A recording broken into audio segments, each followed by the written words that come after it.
안녕하세요. 지식과 지혜의 여정을 함께하는 여러분을 환영합니다.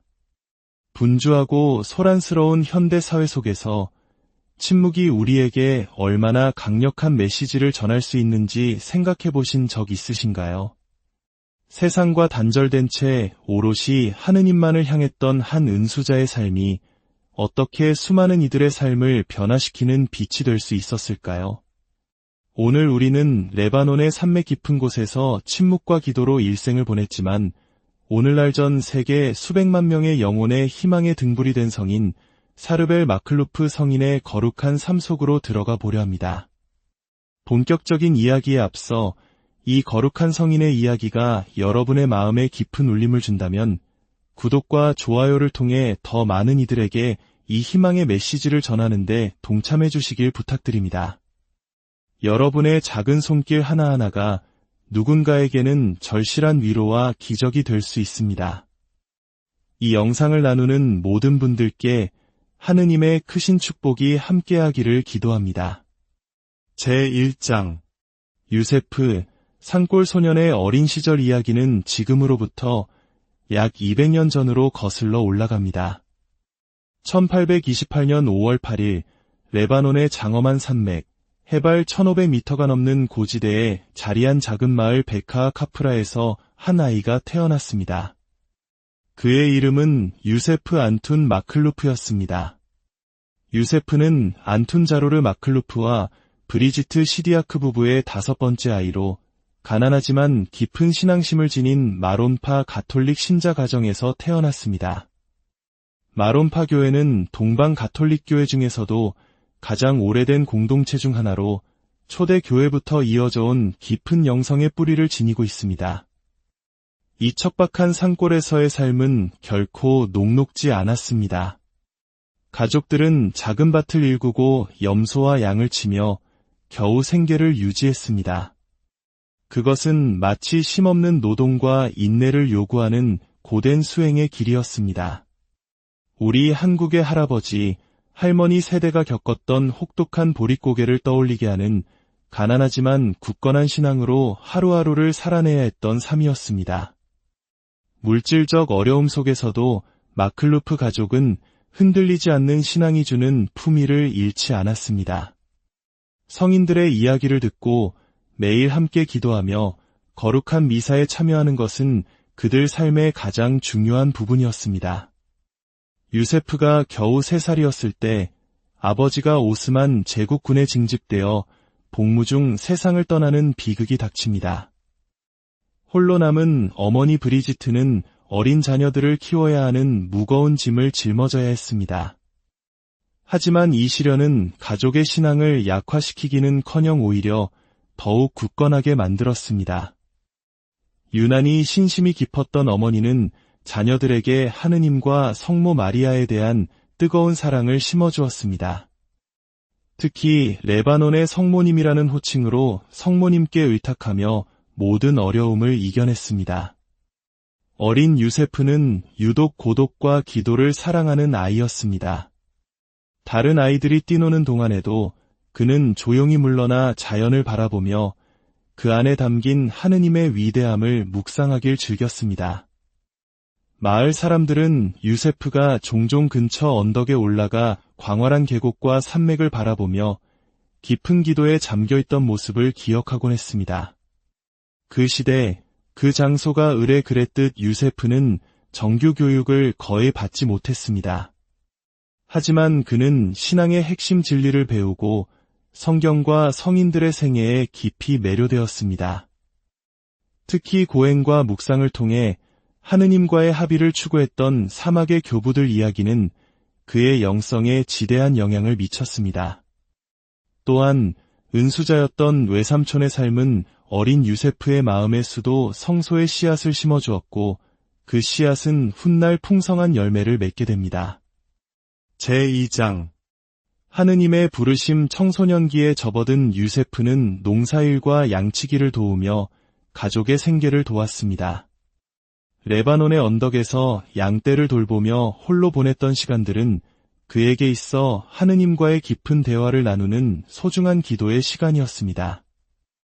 고요함 속에서 그는 자신을 온전히 바치라는 하느님의 목소리를 점점 더 선명하게 듣게 됩니다. 23살이 되던 해 그 부르심은 더 이상 거부할 수 없는 것이 되었습니다. 가족들은 이미 마을의 한 처녀와 유세프의 혼사를 준비하고 있었습니다. 당시 레바논 문화에서 아들은 가족의 생계를 책임지는 기둥과도 같았기에 그의 결정은 가족에게 큰 아픔이 될 것이 분명했습니다. 하지만 유세프는 하느님께서 자신을 온전한 봉헌의 삶으로 부르고 계시며 이 거룩한 부르심에 기꺼이 응답해야 한다는 깊은 확신에 이르렀습니다. 1851년의 어느 날 밤, 유세프는 고통스러운 작별과 반대를 피하기 위해 사랑하는 가족들에게 아무 말도 남기지 않고 몰래 집을 나섰습니다. 그의 발걸음은 고향 마을에서 아주 멀리 떨어진 마이푹의 성모 수도원으로 향했습니다. 마이푹 수도원의 수도자들은 젊은 지원자의 진지함과 굳은 결심에 깊은 감명을 받았습니다. 짧은 수련 기간을 거친 후 그는 안나야에 있는 성마론 수도원의 수련원으로 보내져 본격적인 수도 생활을 시작하게 됩니다. 수도의 전통에 따라 유세프는 수련원에 입회하며 자신의 세속 이름을 버리고 이세기경의 순교자 이름을 따 사르벨이라는 새로운 수도명을 받았습니다. 이 이름의 변화는 깊은 내적 변화를 상징했습니다. 세상적인 모든 인연과 욕망을 지닌 옛사람은 죽고 하느님께 온전히 봉헌된 새로운 피조물로 다시 태어나는 거룩한 예식이었습니다. 이 젊은 수련자가 자신의 성소를 얼마나 철저하게 받아들일 것인지가 이 행위를 통해 이미 드러나고 있었던 것입니다. 수련기 동안 사르벨은 영적, 지성적, 인간적으로 강도 높은 양성의 시간을 보냈습니다. 그는 신학과 철학 공부에 몰두했지만 무엇보다도 깊은 기도와 고행, 그리고 육체 노동으로 특징 지어지는 마론파 수도회의 영성을 온몸으로 흡수했습니다. 그의 장상들과 동료들은 곧 그가 평범한 수련자가 아님을 깨달았습니다. 그의 불타는 열정, 깊은 침묵, 그리고 수도 규칙에 대한 철저한 순명은 하느님의 은총을 특별히 받은 영혼임을 증명하고 있었습니다. 제3장 수도 서원과 사제서품 2년간의 수련기를 마친 사르벨 수사는 1853년 11월 1일 성마론 수도원에서 청빈, 정결, 순명의 종신서원을 발했습니다. 마론파 전통에 따른 소박하지만 장엄한 예식을 통해 그는 레바논 마론파 수도회에 자신을 영원히 봉헌했습니다. 그날의 예식을 목격했던 이들은 젊은 수도자의 얼굴에 감돌던 평화와 기쁨의 표정을 훗날까지도 생생히 기억했습니다. 종신서원 직후 사르벨 수사는 사제 양성을 마치기 위해 수도회의 신학 교육기관인 크피판 수도원으로 파견되었습니다. 그곳에서 그는 훗날 성인으로 시성된 니마툴라 카사발 하르디니와 같은 거룩하고 지혜로운 스승들의 지도 아래 성경, 교부학, 신학을 깊이 연구했습니다. 크피판에서의 학업 기간 동안 사르벨 수사는 뛰어난 지성보다는 그의 경이로운 신심과 수도 규칙에 대한 흔들림 없는 충실함으로 더욱 빛났습니다. 다른 학생들이 휴식 시간에 담소를 나누거나 산책을 즐길 때 그는 성당에 남아 기도를 드리거나 가장 미천한 소임에 자신을 바치곤 했습니다. 이는 결코 사람을 싫어해서가 아니라 오직 하느님과의 일치를 향한 끊임없는 갈망 때문이었습니다. 1859년 7월 23일 사르벨 수사는 트리폴리 교구의 주교로부터 안수를 받고 마침내 사제로 서품되었습니다. 많은 수도자들에게 사제 서품은 열망의 정점이지만 그에게는 하느님께 자신을 온전히 내어드리는 여정의 또 다른 한 걸음일 뿐이었습니다. 그는 언제나처럼 겸손하고 단순하게 사제직을 시작했고 경이로운 신심으로 미사를 직전했으며 깊은 경외심으로 성사를 거행했습니다. 사제 서품 후 사르벨 신부는 안나야의 성마론 수도원으로 돌아와 이후 16년간 놀라울 정도의 극기와 규칙 준수 속에서 공동체 생활을 이어갔습니다. 그의 하루는 베네딕토 성인의 기도하고 일하라는 원칙에 따라 철저히 짜여 있었습니다. 하지만 이미 엄격한 수도 생활 안에서도 사르벨 신부의 고행은 유독 두드러졌습니다. 그는 거의 잠을 자지 않았고 극도로 소식했으며 가장 힘든 육체 노동을 마다하지 않았고 밤늦게까지 기도를 바쳤습니다. 제4장 안나야의 은수자 성마론 수도원에서 16년간의 공동체 생활을 마친 1875년 사르벨 신부는 장상에게 수도원에서 수킬로미터 떨어진 성베드로와 바오로 은수처로 들어갈 수 있도록 허락해달라고 청원했습니다. 이는 순간적인 충동이나 더 큰 자유를 향한 갈망이 아니었습니다. 그것은 오랜 내적 식별의 결과였으며 더욱 깊은 고독과 기도 속으로 자신을 부르시는 하느님의 목소리에 대한 응답이었습니다. 수도의 장상들은 사르벨 신부의 비범한 덕행과 은수성소의 진정성을 익히 알고 있었지만 그의 결심이 얼마나 확고한지 확인하기 위해 마지막 시험을 하기로 했습니다. 수도원 연대기에 따르면 어느 추운 겨울밤 장상은 그에게 수도원 마당을 덮은 눈 위에서 잠을 자라고 명령했습니다. 사르벨 신부는 한치의 망설임도 없이 순명하여 밤새도록 혹한 속에서 기도했습니다. 다음 날 아침 그의 상태를 확인하러 간 장상은 놀라운 광경을 목격했습니다. 그의 몸 주위의 눈이 동그랗게 녹아 있었던 것입니다. 하느님의 표징으로 해석된 이 기적은 그의 은수 성소에 대한 마지막 의심마저 씻어주었습니다.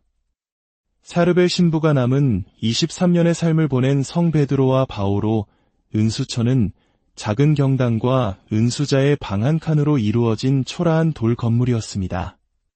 전기나 난방도 없이 겨울에는 혹독한 눈보라에 여름에는 타는 듯한 더위에 그대로 노출되는 극한의 환경이었습니다. 이곳에서 사르벨 신부는 수도원에서보다 훨씬 더 엄격한 삶을 살았습니다. 그는 새벽 3시에 일어나 오랜 시간 기도를 바친 후 미사를 봉헌했습니다. 낮 동안에는 영적 독서와 묵상, 작은 텃밭을 가꾸는 노동에 전념했습니다. 그의 식사는 인근 수도원에서 가져다주는 삶은 채소와 빵 한 조각이 전부였으며 대림과 사순 시기에는 더욱 엄격한 단식을 했습니다. 그의 옷은 헤어져 너덜너덜해질 때까지 입는 거친 수도복 한 벌이 전부였습니다.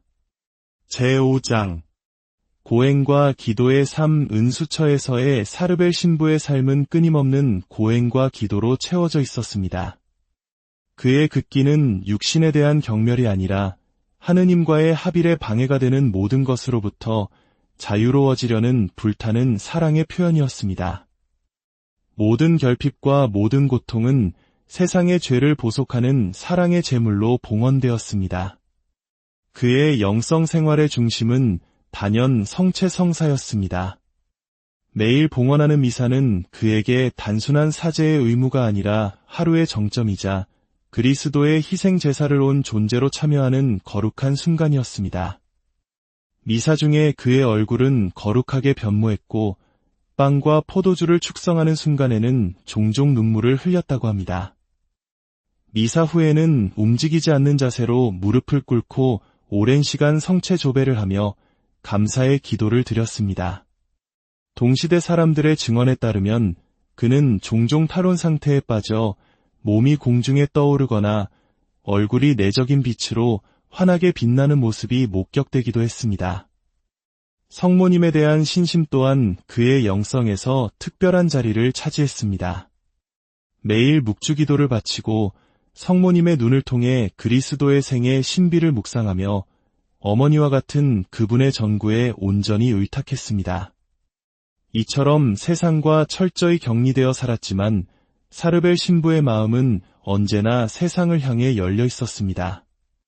그의 중재기도는 보편교회의 발전, 수도회의 성장, 오스만 제국의 통치 아래 고통받던 레바논 동포들, 그리고 그의 성덕을 듣고 영적 위로를 구하러 찾아오는 모든 이들을 위한 것이었습니다. 그는 은수처를 떠나지 않으면서도 기도와 희생을 통해 세상에서 가장 풍요로운 사도직을 수행하고 있었던 것입니다. 제6장 기적을 행하는 능력. 시간이 흐르면서 사르벨 신부의 성덕에 대한 명성은 레바논 전역으로 퍼져나갔습니다.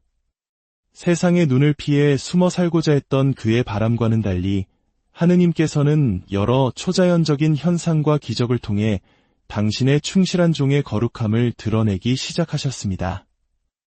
그의 시복 과정에서 널리 증명된 첫 번째 기적은 등불의 기적으로 알려져 있습니다. 은수처의 작은 경당에는 성체 앞에서 늘 기름 등불이 타오르고 있었습니다. 어느 날 등불 기름을 가져다 주던 수사가 깜빡 잊고 기름을 가져오지 않았습니다. 사르벨 신부는 등잔에 기름 대신 물을 채우고 그 위에 십자성호를 긋고 축복한 뒤 불을 붙였습니다. 놀랍게도 등불은 며칠 동안 기름이 아닌 물로 계속해서 밝게 타올랐습니다. 또 다른 기적은 밤마다 은수처 위에서 빛나던 신비로운 빛이었습니다.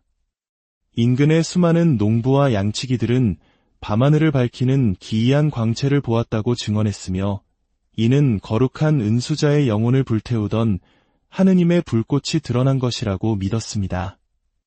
사르벨 신부의 전구 능력을 믿는 사람들은 영적, 물질적 도움을 구하기 위해 그를 찾아왔습니다. 그는 찾아온 병자들에게 축복을 내려주거나 그가 축복한 물을 마시게 했는데 이를 통해 당시 의학으로는 설명할 수 없는 수많은 치유가 일어났습니다.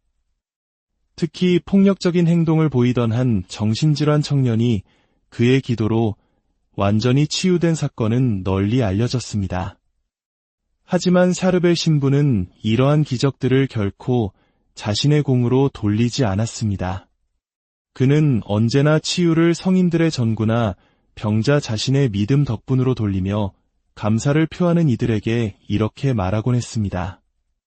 모든 영광은 오직 하느님께만 속합니다. 저는 아무 쓸모없는 비천한 종일 뿐입니다. 제7장 하늘나라로의 여정. 1898년 12월 16일 사르벨 신부는 은수처 경당에서 미사를 집전하던 중 성변화 순간에 뇌졸중으로 쓰러졌습니다. 극심한 고통 속에서도 그는 초인적인 의지로 성찰례를 계속하여 영성체까지 마쳤습니다. 그러나 곧 제대 앞에 쓰러졌고 그의 떨리는 손에는 여전히 성작이 들려 있었습니다. 그는 인근 성마론 수도원의 골방으로 옮겨져 8일 동안 생사의 갈림길에 놓여 있었습니다. 이 마지막 지상에서의 시간 동안 사르벨 신부는 하느님의 뜻에 온전히 순명하며 놀라운 인내심을 보여주었습니다. 그는 고통을 호소하지도 이안을 구하지도 않았습니다. 의식이 돌아올 때면 그의 입술은 예수, 마리아, 요셉의 이름을 부르며 끊임없이 기도했습니다. 1898년 12월 24일 성탄 전야에 그의 상태는 급격히 악화되었습니다. 수도자들이 그의 임종을 지키며 기도하는 가운데 사르벨 신부는 마지막 힘을 모아 십자고상을 가져다 달라고 청했습니다. 그는 십자고상에 경건하게 입을 맞추고 마지막 말을 남겼습니다. 주 예수님, 제 영혼을 주님 손에 맡기나이다. 성탄 자정 미사의 시작을 알리는 수도원 종소리가 울려 퍼지는 순간 거룩한 은수자의 영혼은 육신을 떠나 그가 평생을 바쳐 사랑한 하느님과 영원히 하나가 되었습니다. 그 자리에 있던 이들은 방안을 가득 채우는 달콤한 향기를 맡았고 몇몇은 고인의 시신을 감싸는 찬란한 빛을 보았다고 증언했습니다. 그의 죽음 직후부터 놀라운 현상들이 나타나기 시작했습니다. 그의 시신은 사후 경직 없이 유연했으며 마치 잠든 것처럼 정상 체온을 유지했습니다. 그의 얼굴에는 평온함이 깃들어 있었고 희미한 빛이 뿜어져 나오는 듯했습니다. 거룩한 은수자의 죽음 소식은 삽시간에 퍼져나갔고 혹한의 날씨에도 불구하고 수많은 신자들이 그의 마지막 길을 배웅하기 위해 수도원으로 몰려들었습니다.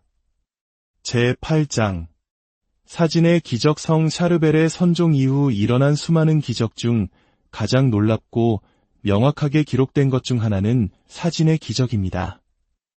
이 사건은 그가 세상을 떠난 지 50년이 훌쩍 지난 1950년 5월에 일어났습니다. 레바논 마론파 수도의 창립 50주년을 기념하기 위해 성마론 수도원의 모든 수도자들이 단체 사진을 찍기로 했습니다. 전문 사진작가가 초빙되어 수도원 정문 앞에서 여러 장의 사진을 촬영했습니다. 며칠 후 사진작가가 자신의 암실에서 필름을 현상하다가 경악을 금치 못했습니다. 사진 중 한 장에 촬영 현장에는 분명히 없었던 한 낯선 노인 수사의 모습이 선명하게 찍혀 있었기 때문입니다. 흰 수염에 평온한 표정을 짓고 있는 그는 다른 수사들과 조금 떨어진 곳에 서 있었습니다. 혼란에 빠진 사진작가는 즉시 수도원으로 달려가 사진을 보여주며 이 신비로운 수사가 누구인지 물었습니다. 사진을 본 수도자들은 한눈에 그가 바로 성 샤르베림을 알아보았습니다. 그들은 생전에 그를 알았던 나이든 수사들의 묘사와 사후에 그려진 초상화를 통해 그의 모습을 익히 알고 있었습니다. 이 기적적인 사건은 조작의 가능성을 배제하기 위해 여러 사진 전문가들의 검증을 거쳤고 모두 이미지의 진위와 자연적인 원인으로는 설명이 불가능하다는 결론을 내렸습니다. 이 기적의 소식은 레바논을 넘어 전 세계로 퍼져나갔고 이 사진은 성 샤르벨에 대한 공경을 확산시키는데 결정적인 역할을 했습니다.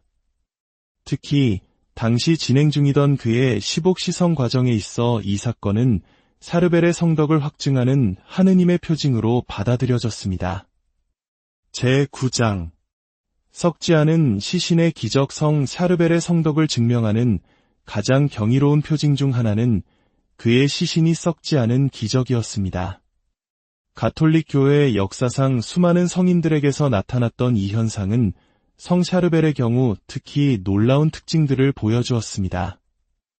수도원 관습에 따라 그의 시신은 아무런 방부 처리 없이 수도원의 공동묘지에 관 없이 매장되었습니다. 레바논 산악지대의 습한 기후를 고려할 때 시신은 빠르게 부패하는 것이 정상이었습니다. 그러나 매장된 지 몇 달 후부터 밤마다 그의 무덤 위에서 신비로운 빛이 빛나는 현상이 목격되기 시작했습니다. 이 기이한 현상에 감명받은 수도의 장상들은 1899년 그의 시신을 발굴하여 더 합당한 곳에 안치하기로 결정했습니다. 무덤을 열었을 때 그곳에 있던 모든 사람들은 경악했습니다. 습기로 인해 수도복은 일부 썩었지만 샤르벨 신부의 시신은 마치 방금 죽은 사람처럼 조금도 썩지 않고 완벽하게 보존되어 있었습니다. 더욱 놀라운 것은 시신에서 혈액과 물이 섞인 듯한 액체가 계속해서 흘러나오고 있었다는 점입니다. 이 액체는 기분 좋은 향기를 풍겼고 너무 많이 흘러나와 그의 옷을 여러 번 갈아입혀야 할 정도였습니다. 의사들은 이 현상에 대해 어떠한 과학적 설명도 내놓지 못했습니다. 썩지 않은 시신은 수도원의 특별한 방에 안치되었고 신자들은 그를 공경하기 위해 찾아왔습니다. 시신에서 흘러나온 액체는 치유의 능력이 있다고 믿어져 수많은 병자들이 이를 통해 기적적으로 치유되었습니다. 1927년과 1950년에 이루어진 추가 조사에서도 그의 시신은 여전히 썩지 않은 채로 발견되었습니다. 50년 이상 동안 시신이 썩지 않고 신비로운 액체를 발산한 이 현상은 교회사에서 가장 경이롭고 잘 기록된 초자연적 보존 사례 중 하나입니다. 이는 이 겸손한 레바논 은수자의 성덕을 하느님께서 친히 증명하신 명백한 표징으로 여겨집니다. 제10장 시복과 시성성 사르벨의 덕행과 수많은 기적에 대한 증언이 워낙 풍부하고 확실했기에 그의 공식적인 성인 인정 절차는 비교적 신속하게 진행되었습니다. 1926년 교구 차원의 조사가 시작되었고 수많은 증언과 자료들이 수집되었습니다. 1954년 교황 비오 12세는 그의 영웅적인 덕행을 인정하여 그에게 가경자 칭호를 부여했습니다. 복자품에 오르기 위해 필요한 사후 기적으로는 불치병이었던 위궤양을 앓던 한 수녀가 그의 전구로 완치된 사례가 인정되었습니다. 마침내 1965년 12월 5일 제2차 바티칸 공의회 기간 중에 교황 바오로 6세는 성 베드로 대성전에서 사르벨 신부를 복자로 선포하는 장엄한 시복식을 거행했습니다. 교황은 강론에서 새로운 복자가 동방과 서방 교회를 잇는 다리이며 세속화된 세상의 영적인 가치를 증거하는 빛나는 모범이라고 강조했습니다. 시복 이후 그의 전구를 통한 기적은 더욱 늘어났습니다. 시성을 위한 기적으로는 반신불수였던 한 레바논 여성이 꿈에 나타난 성 샤르벨에게 수술을 받고 다음날 아침 완벽하게 치유된 사례가 채택되었습니다. 이 치유 역시 현대의학으로는 설명이 불가능함이 엄격한 조사를 통해 증명되었습니다. 1977년 10월 9일 교황 바오로 6세는 복자 샤르벨 마클루프를 성인으로 장엄하게 선포하며 그의 이름을 보편 교회의 성인 명부에 올렸습니다. 이로써 성 샤르벨은 현대에 이르러 보편 교회가 공식적으로 인정한 최초의 마론파 성인이 되었습니다. 제11장 현대 세계의 성 샤르벨 시성 이후 수십 년 동안 성 샤르벨에 대한 공경은 레바논 국경을 훨씬 넘어 전 세계로 놀랍게 성장했습니다. 오늘날 안나야의 이 겸손한 은수자는 오대륙에서 공경받고 있으며 그의 유해가 모셔진 성마론 수도원은 중동에서 가장 중요한 순례지 중 하나가 되었습니다. 그는 세상에 나서서 활동하지도 저서를 남기지도 않았습니다. 그의 메시지는 말이 아닌 오직 하느님께 봉헌된 침묵의 삶과 사후에 일어난 수많은 기적을 통해 세상에 전해졌습니다. 매년 수십만 명의 순례자들이 그의 유해를 참배하기 위해 안나야로 모여듭니다. 순례자들 중에는 가톨릭 신자뿐만 아니라 다른 그리스도교 교파 신자들, 이슬람교도 심지어 특정 종교가 없는 이들까지 포함되어 있습니다. 특히 이슬람교도를 포함한 비그리스도인들이 그의 전구를 통해 수많은 치유를 체험했다는 증언은 성샤르벨을 종교 간 화합의 상징으로 만들었습니다. 생전에 오직 하느님과의 일치만을 추구했던 그는 사후에 서로 다른 종교 전통을 잇는 대화와 만남의 다리가 된 것입니다. 물질주의와 소음으로 가득 찬 현대사회에서 침묵과 기도, 극기로 점철된 그의 삶은 우리에게 영적 삶의 중요성과 하느님께 대한 온전한 투신의 가치를 일깨워줍니다. 분열과 갈등으로 고통받는 세상 속에서 성샤르벨은 화해와 일치의 표징으로 우뚝 섭니다. 그의 전구는 국경이나 종교의 경계를 알지 못하며 모든 인간을 향한 하느님의 보편적인 사랑을 증거합니다. 제12장 성 샤르벨에게 드리는 기도.